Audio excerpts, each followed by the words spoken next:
Next, I'd like to introduce Assemblymember Roger Dickinson. Yes. Thanks, Patrick. I'm proud to be here this morning with those who are willing to stand up and speak out about what has happened outrageously in Washington over the last several days, leading to a shutdown of the federal government, the effects of which we're just beginning to see.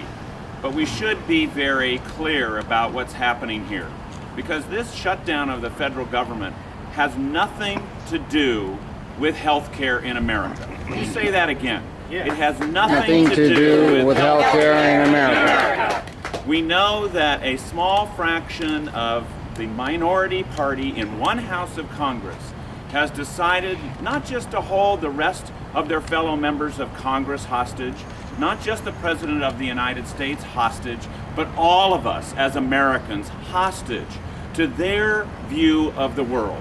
And if it wasn't the Affordable Care Act implementation that we were talking about today, it would be something else.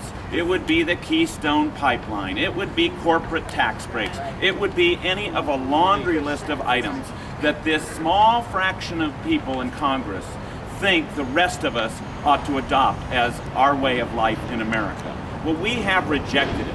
We have rejected it. We re-elected President Obama last fall. We elected a Congress that has a Democratic Senate and a minority of those in the House who are Republicans, who are now trying to control the rest of the life for all of us as Americans. Now, what does it mean to allow this to go on? It means, as it has been alluded to, a huge economic impact. Here in the Sacramento region, we have about 12,000 federal employees. Those are members of families who shop, who eat out, who buy appliances, who buy cars, who buy homes, all of which now is going to stop, at least for as long as this shutdown occurs. And that means that not only those families are affected, but all of those who do business with those families. We saw the effects of furloughs when state employees were furloughed by Governor Schwarzenegger. And we lost over 2,000 private sector jobs in Sacramento County, in addition to the damage that was suffered by those state employees who lost as much as 30% of their household income if there were two earners in that household. What we need to be absolutely steadfast about in this case is making sure that we do not negotiate with those who cannot take yes for an answer, because they are getting what they asked for in the continuing resolution in terms of what the federal government would spend in a year. They're getting what they asked for. So now they're asking for more.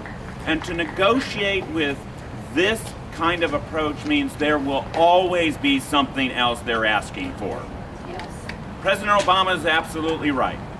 To negotiate now with these unreasonable, outrageous demands only means that not only will he as president be subject, as will all of us as Americans, to the same kind of behavior the next time, for example with the debt ceiling issue that's coming up in just a couple of weeks, but every president from now on will be subject to the same kind of harassment, the same kind of objection, the same kind of unreasonable interference.